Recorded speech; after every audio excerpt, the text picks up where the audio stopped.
Hi, y'all. Liz Trotter here, and I am here with Smart Business Moves. I don't know if Tom's here or not. Tom, are you here? I don't know. I hope I am. I think he's here, but I'm going live and not Tom, so I don't know what's happening My, over we did a live stream yesterday in StreamYard, right? And there. the little, start stream button wasn't working for me. And I just thought I would Oh, turn my computer on and off and on rather, and it would be working today, but it's not. So I might Steve, have don't you feel sorry for Tom? might have His to call little technical button's not support. working. I mean, technology is great until it isn't. That's Yeah. basically the way it works, isn't it? Like we can't even joke about that because it's so true. Oh, but I have to tell a story, y'all. This is so amazing. So I'll try and make it short. You know how I am, long-winded. So we got a brand new washer and dryer. Had it for 10 days, and my dryer, just the control panel wasn't working, but it was on. So you turn off the light, you can see that it's working. So we go to Google. Google says, "Oh, your panel probably went out." My son just happens to be here. He's like, flick, flip the breaker, mom, and just see. Just like, turn a computer on and off. It's a Yeah. computer. It turned on my dryer. And then because of that, I was like, you know what? My dishwasher hasn't been working either. I have a repairman coming out tomorrow to fix my dishwasher.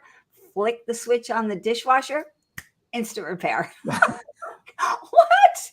So I am now the official repairman for Olympia. If you have appliances that need repair, I fix 2 in 10 minutes. There you go. Is Can you that come to crazy? Charleston and fix my computer? Yeah. Breaker. Is it turn the breaker off, turn it back on again? It seems like that didn't work for you though. All right. So we messed around enough. What do we got? Should we introduce Steve first before I we? think we should. Yeah, he's been such a good sport sitting here with us while we're like blabbering. So, Steve, why don't you tell everybody a little bit about you? Some of our people know you because you were at Scale. You were one of the presenters at Scale, but Yeah, a lot of other people have no clue. that was an awesome event, and it's such a great setting. So a little bit about myself. I'm a partner in the Wizard of Ads, which is an advertising agency that does a lot of work in the home services space. It's probably one of our biggest spaces, and we do a lot of work with home cleaners, roofers, heating and air conditioning companies, lawn care, just run the gamut, and we do work with those businesses. And the thing that we're really known for is radio, but we do television and websites and everything else. But really, our secret sauce is we tell great stories about the businesses. And in fact, in the event coming up in November in Vegas, that's what I'm going to be talking about: is how do you use stories to sell? And there's a power in storytelling, and that's what we're best known for, is creating those types of real story-based, emotional, interesting, entertaining advertisements. I remember the one that you told. I mean, you told a lot of stories at Scale, but I love the one about the plumbing company and the husband and wife team. Oh, that would have been, if I remember correctly, because there's a lot of plumbing companies that are husband and wives, but that would be probably Seaside Plumbing out of Maryland with Josh. I think so. And Yeah. he can't spell well, or? Well, I think the one that we may have shared with you is the one where he's confused by the word conundrum, maybe. Yes. Yeah. They're very good, different types. Okay, so you can't leave us hanging now. What's the story? Well, the story on that ad is we created for them a drain clearing campaign. So they have a drain clearing campaign like a lot of plumbers do, and they're reflecting on. There's a conversation between Josh and Lauren where they're reflecting on they're really busy doing a lot of drain clearing. And Josh sort of says, is it because there's more clogged drains, or is it because of this drain clearing campaign what we put together? and it's kind of like the chicken and egg thing. And Lauren, so they have this conversation back and forth, and Lauren sort of says, well, it's kind of like a conundrum. And he's like, what's a conundrum?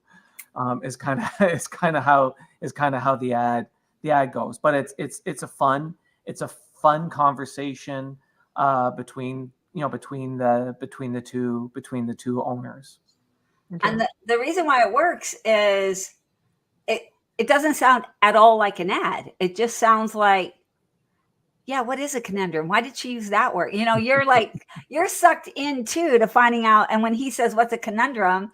You're kind of on one camp or the other. You're either on the, oh, come on, dude, you know what a conundrum is. Or on the other camp, it's like, yeah, what is a conundrum? Right. And then you start questioning yourself. I think I know. And then you're looking I know, but maybe I don't. And now you're listening, right? Now you're listening to them and they're going back and forth. So it's just a really fun dynamic. Although my favorite one that we did with them is one in January where Lauren calls in into the office and Josh answers it. And Lauren basically says, I've got a leaky faucet. Can you send a plumber out? And Josh is like, Lauren, I am a plumber. She goes, yes, any plumber. Can you send a plumber out? Right. And he's like, which is awesome because we all know that too, right? The house cleaner, right? Nobody's coming here to clean my house, right? Yes. And then in the end he says, great, Lauren, I'll take care of it when I get home. It'll be my New Year's resolution. And she's like, wasn't it last year's New Year's resolution? He's like, gotta go. That's cute. But a completely relatable experience that makes it entertaining, so it stands out because it doesn't sound like an ad on the radio. There's another little trick that we do in that ad that makes it also really stand out on the radio, but it also makes you relatable. It's like, what couple has not gone through that, where there's the job jar of things that doesn't get taken care of? Yeah. Right? Right. And if you're now that person sitting at home and there's that job jar not taken care of, well, maybe you'll just go, you know what? I'm just going to give these guys a call and get it done. Right. Yeah. But the other still have a leaky faucet, but they'll come fix mine. Yeah. And the other little trick that we do in that ad is we start every ad at the beginning of it with this very campy, it almost sounds like something from the old Batman shows. Meanwhile, like remember in the old Batman shows, there would be like meanwhile at the Batcave, right? There would always be the meanwhile at the Joker's lair, right? Well, we start off every one with meanwhile at Seaside Plumbing. Okay. And it's done in that very campy voice. And it's about context, right? So if you think about an ad is never heard on its own. Like one of the challenges that we have when we review advertising is we sit down and we listen really intently to it. Mm-hmm. Well, that's not how it's consumed. No. It's after a song, it's after the weather, it's before or after a Home Depot ad, it's in that context. So what's really funny about that meanwhile ad is if you picture, coming this weekend, Home Depot patio sale, meanwhile at Seaside Plumbing, right? Like it's this weird entry that makes you immediately intrigued in terms of what is this? It captured you again. Yeah. So nobody listens to the whole Home Depot ad either, right? You're like, you can tell, I don't need to listen to that. I'm over here doing blah, blah, blah. Meanwhile, what? It brings them back in. Yeah, that's good. What's that called? There's a something interrupt. It's an interruption technique, but to me more like when we think about interruption techniques, a lot of advertisers take it the wrong way where they go like honking horn or a siren or whatnot. And to me, this is just because the other part is we all remember, like especially those of us who are of a certain age, we remember those things. So there's also a little bit of a nostalgia play in that campy feel, and that campy feel works for them because the ads are also very lighthearted and fun and not serious. So it also fits kind of the overall emotion that we're trying to establish inside the ad, right? All right.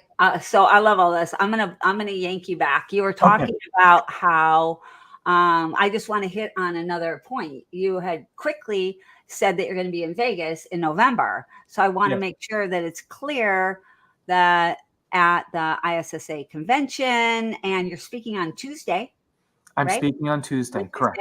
Did you have a time? I don't I remember. think if I've got my time zones correct, I think it's 4 o'clock. If I've got my time zones incorrect, it's 3 o'clock. Okay, somewhere in the afternoon, y'all. Yeah, I'm in Eastern time, so as soon as I get over that way, I always get confused. yeah.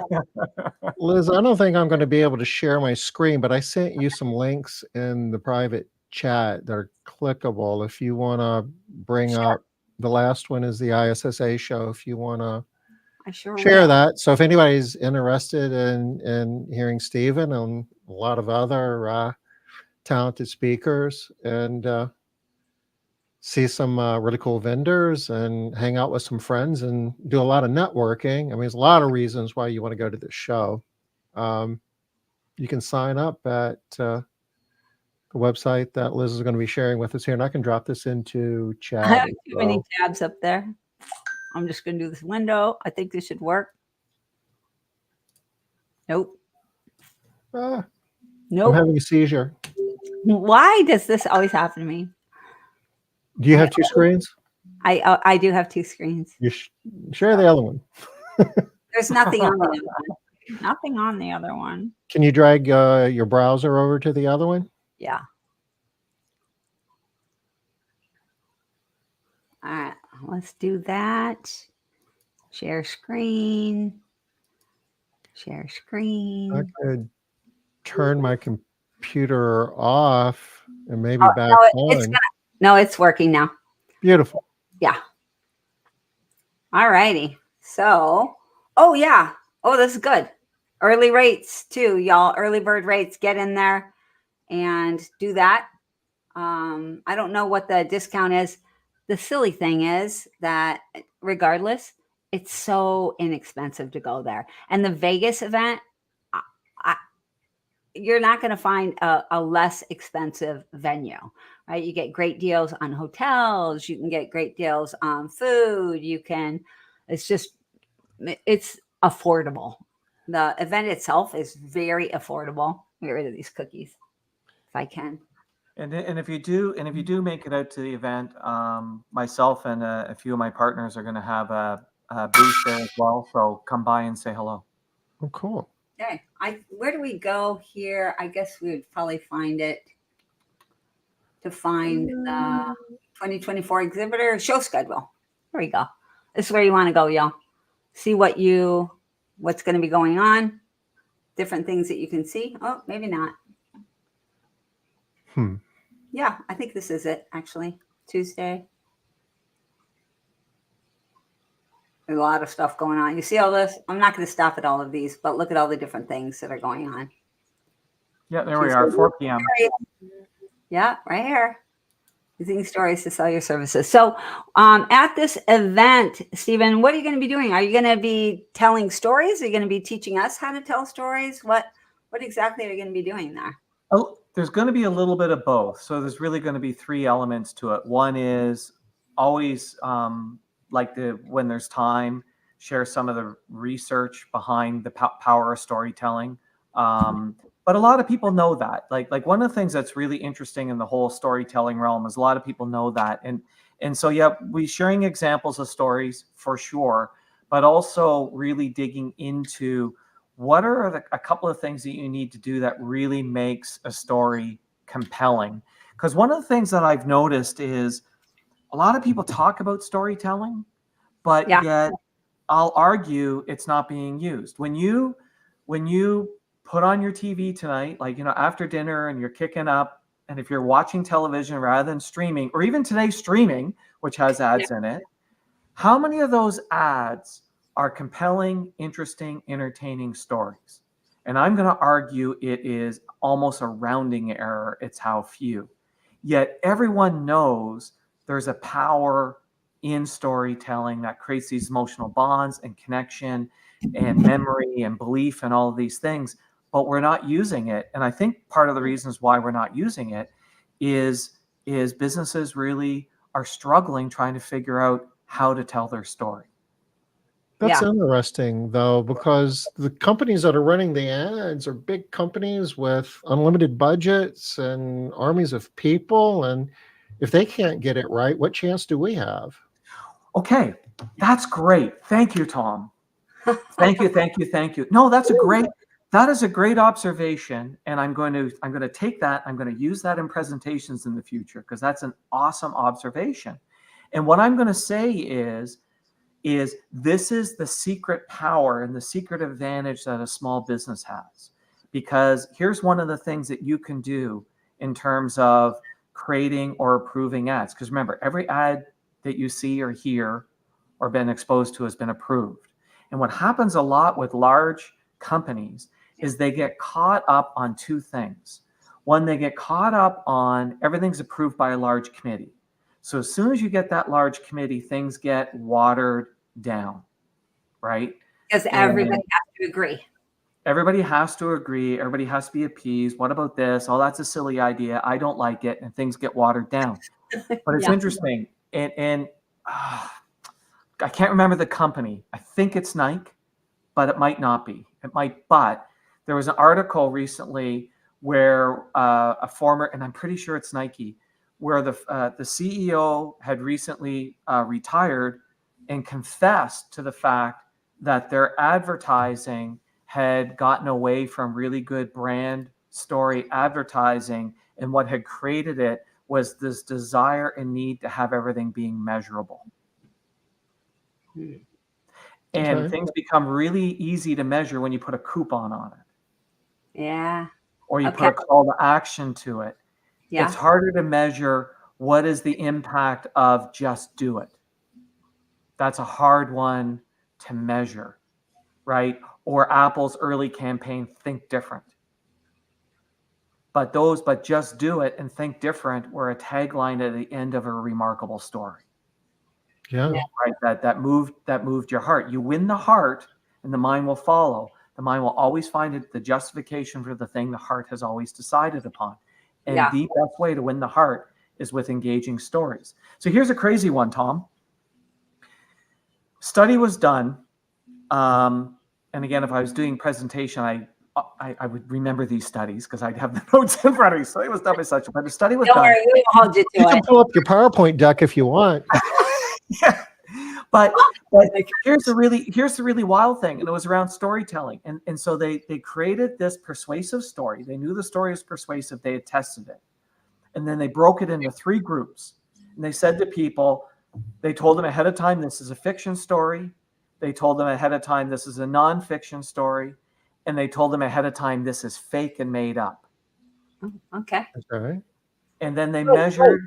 Wait, what's the difference between fiction and fake and made up? That's a great question. I asked that. I went, dug into the research a little bit more. And while we recognize that fiction is a made up story, it's not necessarily false facts. Right. So the other one was fake. In other words, not just made up, completely false. Right. Yeah. Okay. So it's not like it was an alternative universe. It was a falsehood. But great question. But here's what they found. Like, they were all 3 were virtually the same amount of persuasion in terms of people believing the story, even when they were told ahead of time, this is fake. Oh, Wow. I kind of understand that. Right. Because you have to be vigilant to keep ideas out. When they come at you, your brain absorbs them, truth or not truth, and you have to actively say, this is not true, and have to put it in a spot. And there's a little bit. Look at poor Tom. I'm He's like, confused though, because if they were told it was fake I know. or fiction, did they just forget that by the time they got to the end? So there's two theories on it. So one of the theories is that information that lies outside of the story gets dismissed. So it's kind of this whole, and there's a term for it, about information presented outside the story.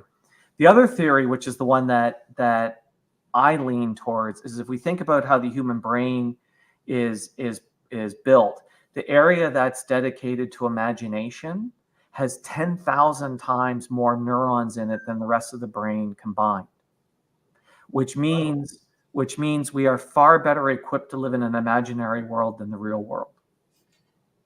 Okay. But we do, right?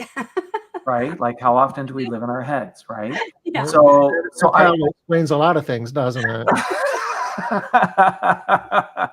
but there's, but the thing that's really interesting when we look at storytelling is this whole idea that there is all of this power in it, and we've known this for a long time, and yet businesses are not seizing a hold of that. And this is a great opportunity for small businesses, because if small businesses can embrace their story and tell their story to the world, they're going to be able to punch harder in their promotion and their advertising than large companies that are going to be unwilling to do that.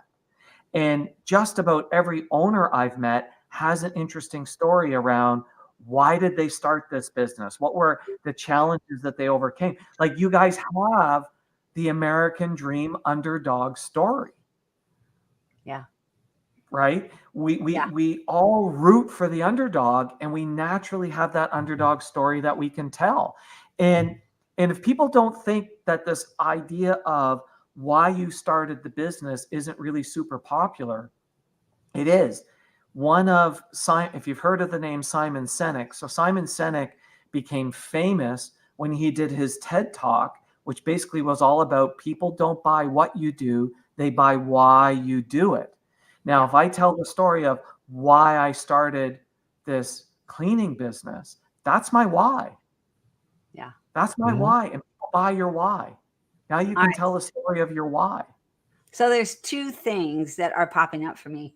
One is I was just at a convention, and it was kind of a joke, but it still worked. It was kind of a joke. Like, every single person who got on the stage, it's like, you think their story is going to be worse than the other guy's story? Because everybody has I came from, from the bowels of Mississippi. I had no money. Everybody was raised poor. Their dad died when they were one, blah, blah, blah. Pulled myself up from the depths of society to. Yeah. For anybody Right. whose father died early, I'm so sorry. I wasn't trying to make fun there. But everybody had a sob story. Every single person has a sob story. And guess what? Still worked. We're still like, oh gosh. Still move. Yeah, And- still and- worked. Even though we know we're waiting for it. So that's the first point.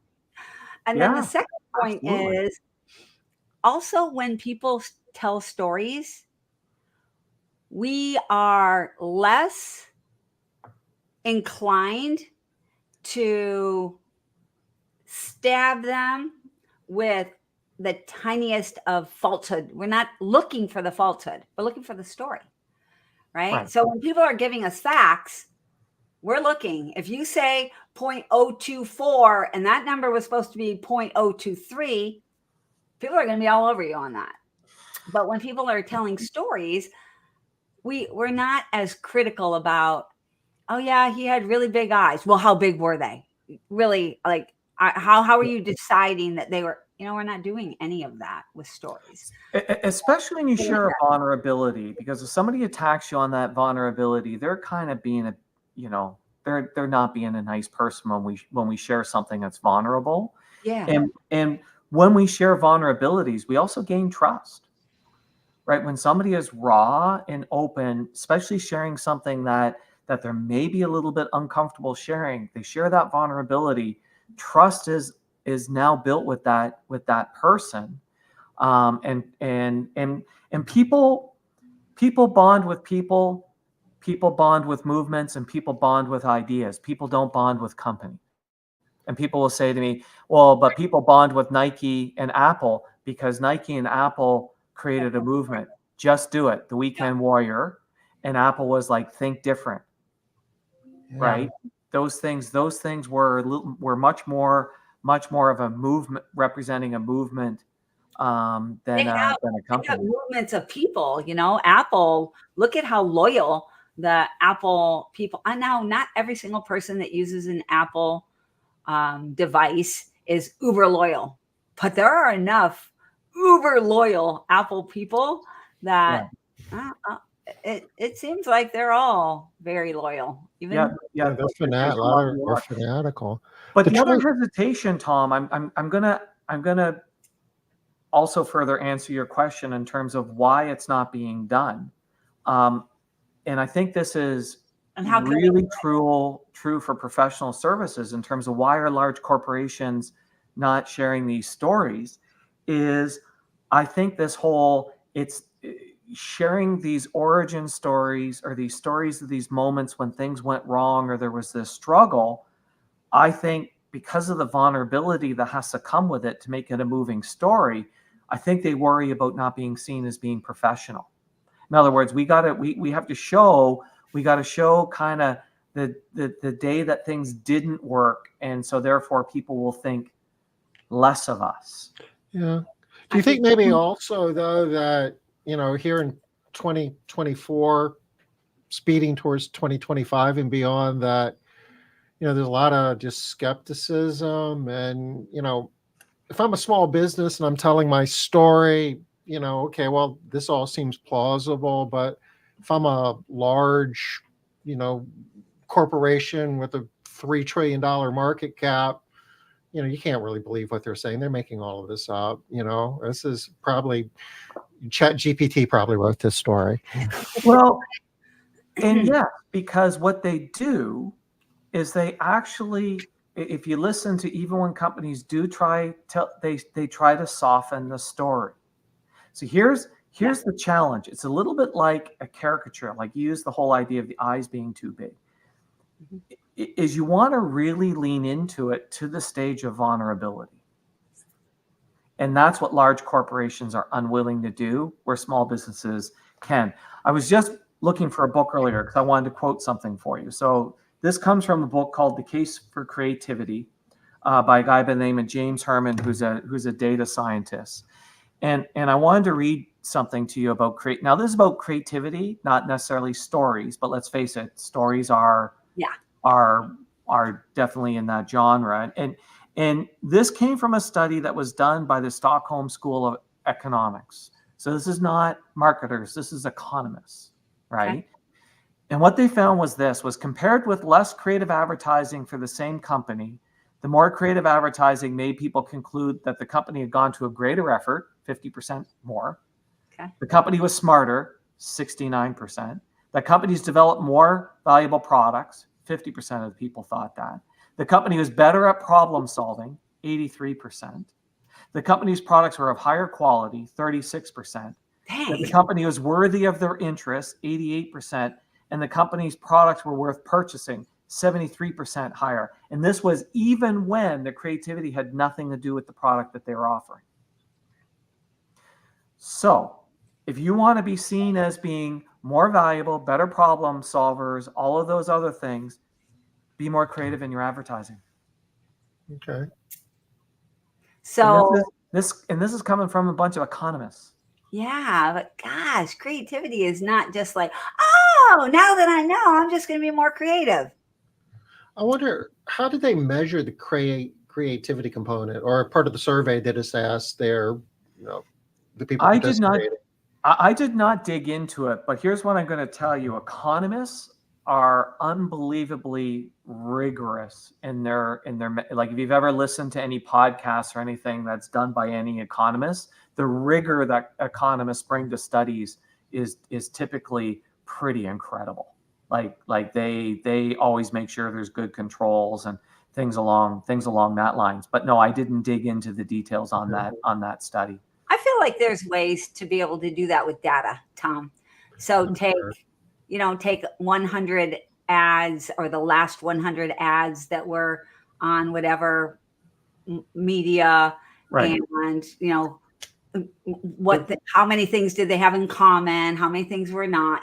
Oh, in terms of I do know how they determine what ads to use as creative. They picked ads that had won creativity awards in the advertising industry.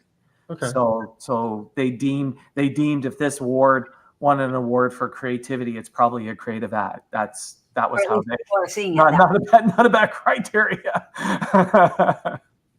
And that makes sense. I mean, I think that most people would agree, like the Super Bowl ads are more creative, right? Yeah. They're definitely more expensive. They're more expensive, but you're also more intrigued to see a Super Bowl ad than you are any other ad. When does anybody say, "Oh, I can't wait for the new Tide ad to come out," or any other ad? Here's what I think is the biggest challenge when it comes to creating creative ads. First of all, there is a talent that is required to creating creative ads, no question. To that, and I think this is one of these scenarios where I think it can be a little bit of, it's harder to do when you're inside. It's hard to see outside of the bottle when you're inside the bottle. I think it can be much more challenging creating it for yourself. But the other scenario is I think a lot of people in the marketing and advertising industry do a disservice to their customers. And the disservice is that if you go to a radio station or a billboard company or a television station or any one of these entities, and you ask them to create the creative, it's very difficult for them to create good creative because of how many ads that person is writing. I have partners who have come from that realm, and they'll say, "Oh yeah, when they wrote ads for a radio station, they're running 100, 150 ads a week." So my guys are at full capacity if we're doing 40 a month.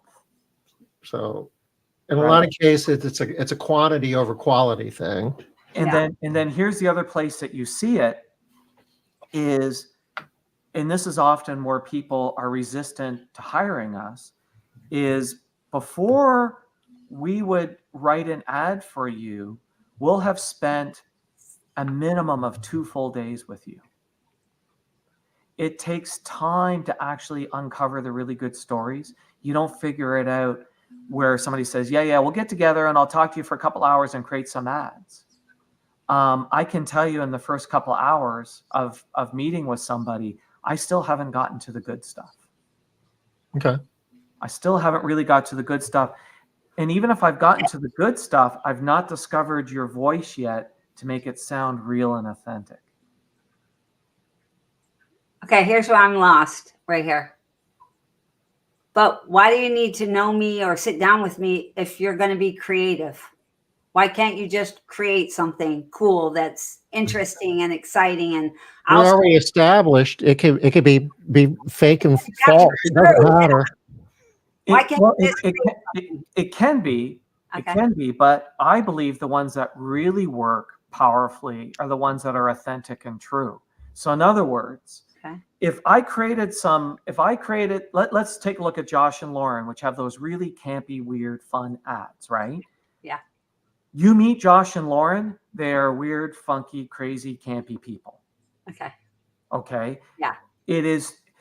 They do a sexy plumber calendar to raise money for charity, right? Okay. That takes us and it's wild and it's crazy and it's bizarre, but it's authentic.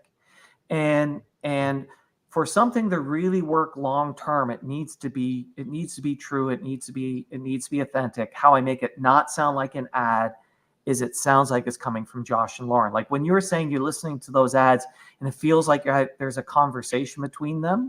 Yeah. It's because we got to know them well enough that my writers can write the way they speak.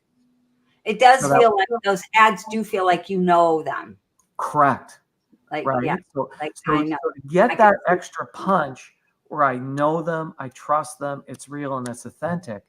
That's what you need. That's what you need to find out, you need to really know. And the other thing is, I'm going to tell you this, Tom, typically the best stories come, like when we spend a day with people, the best stories come at the end of the day. Because here's the trick. The things that often that you think are really super interesting are not actually the things that are the most interesting. Yeah. Yeah, I know that's true. Yeah. Right. So it's that digging and digging and digging and digging and digging and digging where all of a sudden you find like what? Like Tell me more about that. Like a great example, we have a jeweler that we work with, and and this didn't come out until the second year of the campaign, that we discovered that. So he's a second generation jeweler, that his father had sold the family car to open the first jewelry store.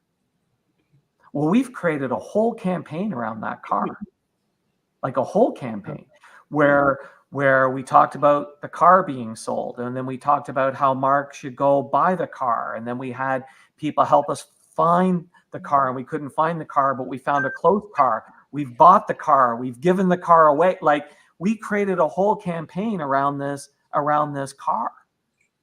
Yeah. Did you really find it? No, we did not find the car, but we found the same year, make, model, color. Got it.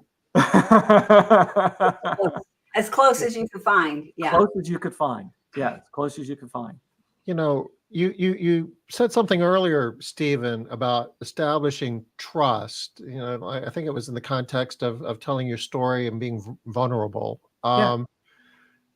We work primarily with the residential cleaning vertical, house cleaning companies, and trust is an important dimension of any service type relationship, but we think it's particularly applicable and important in the house cleaning world, where consumers are letting individuals, giving them a key to their home, basically. We put it in the context of how many people have a key to your home. Not very many people, and the ones that do are people that you trust. So the whole relationship is founded on trust. So being able to do this and do this well and establishing trust, I think, has a particular important application in the vertical that we primarily serve.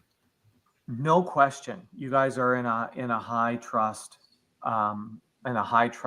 area, because yes, for that reason that you are inviting people into the home. I'm going to say sometimes they may even need to step out for a little bit while you're doing something. Most of the time they're not there. They leave us with their pets. There you go. Right. And all of their stuff. Yeah. So yeah, trust is really critical. So let me ask you this: how do you establish trust? By being vulnerable. Well, a lot of it's reputation, and what your online presence, and what Google reviews, and just what other years people of experience. Yeah, but here's another way that you establish trust. So all those things are true. They're not untrue. They're true. Yeah. But you also trust people that you have shared belief, shared experiences, right? Yeah. Okay. So shared belief, shared experiences, shared backgrounds, things along that lines. Yeah. And so when you tell a really great story, and let's say it's a story about, I'm just making something up here, just top of my head. So let's say, and it's because it's this time of year. It's time of year where we're dropping kids off to school. Back to school. And it's a particularly challenging if your kids are little, right? Because there's the whole, a great ad to run would be an ad just talking about how you felt dropping your kid off to school, whether they cried or even the emotion that you feel if they don't, right? Yeah. That is for anybody who's a parent, whether your kids whether they're younger and you haven't dropped them off school yet because that day is coming, you're older and you had done it, is a shared experience. And how you felt in that moment is a shared experience. Those things actually build trust. Okay. Makes sense. Weirdly. And remember, we established early on, the brain's weird. I can tell you that something is fake and give you a great persuasive story, and it's almost as persuasive as if I didn't tell you it was fake. Because what does that have to do with home cleaning? Nothing. Yeah. Especially when you consider the person in the ad is probably not even going to be the person showing up at the home. Yeah. But it does establish trust. And being likable establishes trust. Okay, And but somebody we trust them. all right. So I'm gonna have to dig in just a little bit here. All right. So going back to what you said.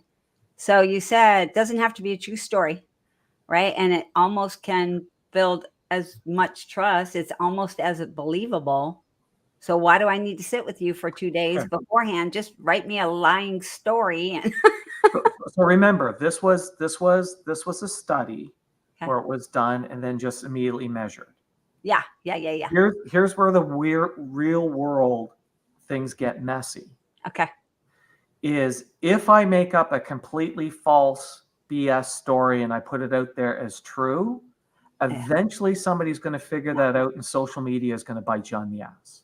Yeah. So remember, this was a measuring just merely in a point of time to try to figure out what is the impact of storytelling. Okay, great, this is the impact. Yeah. But if we put that idea out into the real world, yes, it would work for a short period of time, and eventually it would come back to get you. Yeah. Okay. If you're positioning it as a true story, Correct. right? But yeah. So there are stories that you can position and you can present and as yours when they might not even necessarily be your story, as long as you come clean about the point. There's a lot of ways to use stories. So Right. which is your point. But we also, to have a business be successful long term, we need to generate, especially with you guys, you have to retain your customers, and you want to have strong word of mouth. And it's hard to retain customers if we build an expectation of a certain type of experience and we don't deliver on that experience, even if we clean the house perfectly. Let me give you an example. So true. Let's say you ran a Josh and Lauren style, really fun campaign, right? Okay. Yeah. And very regimented, serious, no smile, I'm going to insult people here, very German, type cleaners show up and do an amazing job cleaning the home, but tell no jokes, leave no little funny note, do it perfectly. Yeah. How happy is that customer? Yeah. They are. The expectation was not there, right? Yeah, right, because we set an expectation that this is what we are as a company. We didn't deliver on it. Now, if I had cleaners that were completely that regimented way, I'm going to create a really super entertaining ad about how regimented they are. Yeah. And then when those regimented cleaners show up doing it that way, the customer's going to be happy because we met the expectation. Now, that's a bit of a silly example, but there's a degree of truth to this. No, I don't think that's a silly example at all. I think that's a really great example. That Liz and I did a workshop last month on measuring quality, service quality, and it's all about expectations being in alignment with perception and your external communications, what you say on your website, your advertising, all of that shapes expectations in the minds of your customer. So if you're not delivering the service that all your marketing implies that you do, then you're going to have quality service problems. Yes, even if you could measure that the cleaning was done perfectly, so Liz, that's the reason. So long term, for these things to work and really build on itself, what you want it to do is all be in alignment, and all be true to the cultures and the values of that business. And the cultures of the values of the business is always defined by the owner. The owner defines the cultures and the values of that business. how they want their company to run and what they want to be known for, et cetera, of course. And how they are and how they behave and how they talk and the things they reward and the things that they don't sets that tone for the culture and the business. You understand that tone, you understand that voice, and you build that into the ads. But here's the other thing. Here's the other important thing. Here's the real secret to test whether or not you've really and truly got a great ad. If I take that ad and I change the name on the ad, I change it from Liz's Cleaning Services to Tom's Cleaning Services, can I still run that ad? If the answer is yes, it's not a great ad. If the answer is no, it's a great ad. Okay, I'm gonna interrupt you here because this is the perfect time. That's perfect for me to share something that I want to share here. There are two webinars that Tom and I are putting on. I'm putting on a not a live, what's it called, a live stream webinar, and the reason why I'm bringing this up right now is because regardless, no matter what, like we're talking about being really creative and having stories, etc., you still are going to have something, KPIs, to measure your success.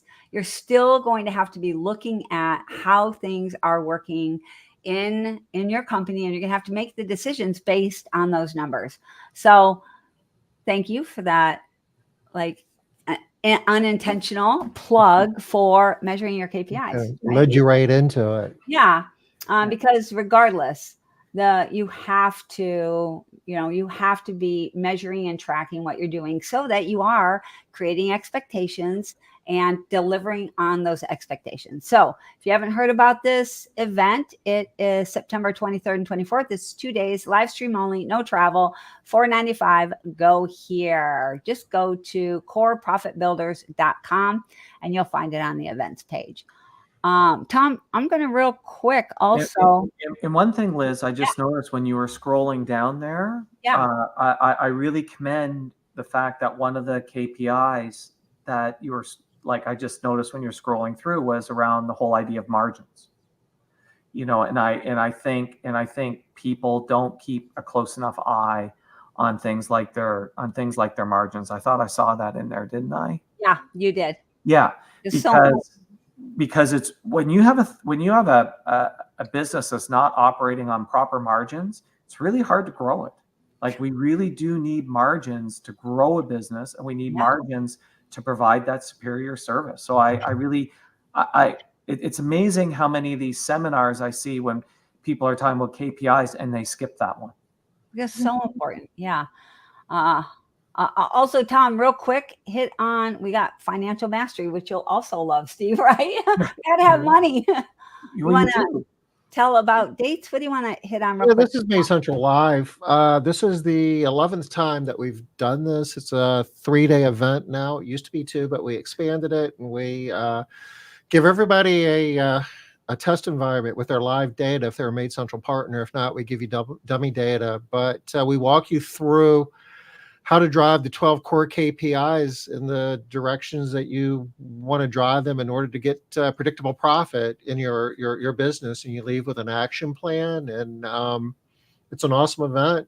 And we've got 40 seats. And I don't know, we're up in the 30s now. We're going to sell it out. We always do. But if you've never done it, or if you haven't done it in a while, and think you want to, just go to madecentral.academy and sign up. We'd love to have you.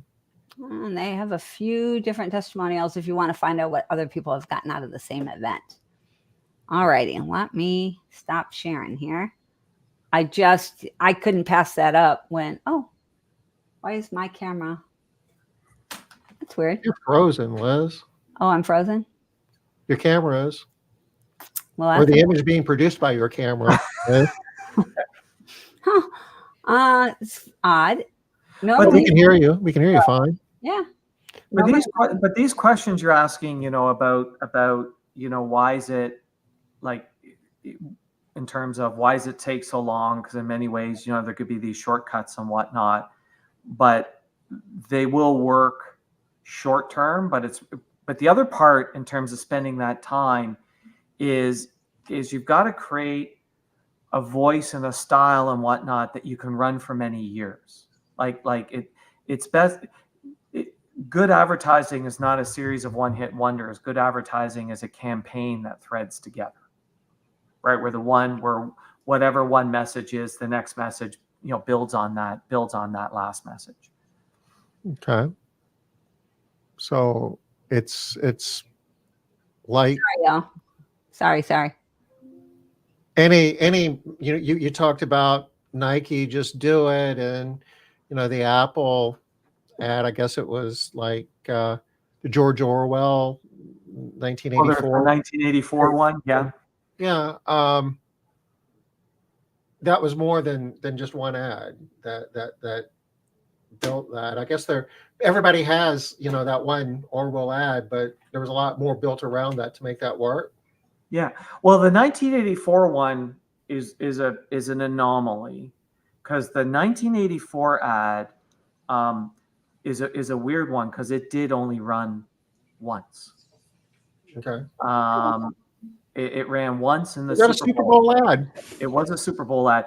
And what's interesting is it ran back in the day before the Super Bowl ads were a big deal, and was really one of the first advertisers to really prove out that you could really make something happen in the Super Bowl. And that ad did only run once and had this massive impact. In fact, Matthew Burns and I have started a YouTube channel called Sticky Sales Stories. And one of the ads that we really dig into is the 1984 ad, specifically how they ran the 1984 ad and then they tried to replicate it. Steve Jobs, by this point, is gone. They tried to replicate it with an ad called Lemmings the next year and completely blew it, because they actually didn't understand the magic from 1984, and they were unable to replicate the magic in the next ad. That makes it a more interesting discussion. This is how to do it, and this is how not to do it. Don't do it. Yeah. So we actually dug into those two ads and compared the two and talked about, why did one work and why did the other not work. That's awesome. That kind of goes to Tom's point earlier of, what kind of hope do you have as a really small company when these big, huge companies can't get it right? They don't get it right. But I love your point of, we do have small companies, so we can use this sort of personalized brand. It's harder to personalize Nike, right? Or Amazon. You guys can be bold, and you can do things that can move the needle and tell these personal stories and do these things that the larger businesses are just not going to do. And I believe that as small businesses, that's what you want to do. And here's how much I believe in that, Liz, and how much the Wizard of Ads believe in it. If you take a look at our customer base, it's the exceptions to the rule. The really big companies that we have, we actually started with them when they were small. Like, we do not work with large publicly traded companies. There are a couple of exceptions, but they've been clients for a long time, and we've really grown them. And why do we want to work with owner-operated businesses? Because owner-operated businesses gives us the ability to do these types of advertisements. It's really, really hard to get large companies to do it. And when they do it, they'll do one, and then they don't back it up again. Like there's the odd example of where they just do it right, and it's amazing and it's incredible, and then it doesn't happen again. Liz, we're pushing on the top of the hour here. You want to share Stephen's website? Because I'm sure that we're going to have folks that are going to want to get more information and reach out, because we have a lot of small businesses that have stories that I'm sure would make really good advertising. Oh my gosh. And Tom, here's a story you'll want to go check out on my podcast. So go over to the Empire Builders podcast and listen to the episode on Shreddies, because it's a great example of an amazing campaign that got kiboshed and why it got killed. And you'll listen to this story and you'll swear to God it cannot be true, and it's true. Okay, what is it? Empire Builders Podcast. Yeah, you have to put a "the" in front. The Empire Builders Podcast. You can get to it from this website. Yeah, you've got a link there in the menu at the top. Link. I've got a link at the top on podcast, and that'll take you over to the podcast. All right, here we go. Yeah, and then if you just hunt Shreddies, it'll give you the one that you need to listen. Shreddies? Like, I have no idea. Yep. Shreddies are. They're a cereal in Canada that you can't get in the United States. Ah, okay. New Diamond Shreddies. All right, y'all. So here we pulled it up for you, so y'all can go listen to it. And now I'm gonna leave it up here because I want to be able to see it. I want to be able to listen to it. But if people want to contact you, what should they do? The best thing they can do is they can click on, you'll see up there at the top, Get Started, like right in the menu bar, Get Started, and they can actually scroll down and they can book a 90-minute meeting with me. Okay. Book your starter session now. Yep, there you go. All right. I kind of like this little image here. I know a lot of people that are going to love this. All right. All right. All right. It sounds good. Thanks so much, Stephen. I can't wait to hear what you have to say at convention too. Yeah. It's gonna be fun. It's gonna be fun. And yeah, and I'm gonna have an opportunity to practice it a little bit because I don't know when it's gonna air, but in October I'm doing a TEDx in October. Woo, where? Oh. Where's your TEDx? So at Warrington, which is just outside of Washington, D.C. Like it's basically outside of Washington, Baltimore area, Warrington. And it's on October the 8th is when that event is happening. I do not know what the date that they have planned for actually airing that event, because I know it's not a live stream. Yeah. But that's and again, and that one I'm going to be talking about what are the 4 elements that you need to inject into something that makes it a great story. All right. I can't wait. I want to see your TEDx. I'm excited. All right. So I'll wait to hear about that too. And really looking forward to seeing you in person when we're in Las Vegas. All right. Awesome. Be sure. And Tom, if we don't, be sure to come by the booth. Let's make sure we hang out for a little bit. You can count on it. All right. Awesome. And thank you for having me on. Yeah. Thank you. We appreciate it. All right. So we'll call it a wrap for today, but we'll be back next Wednesday, 5 o'clock Eastern. Till then, everybody take care. See you then. Bye, y'all.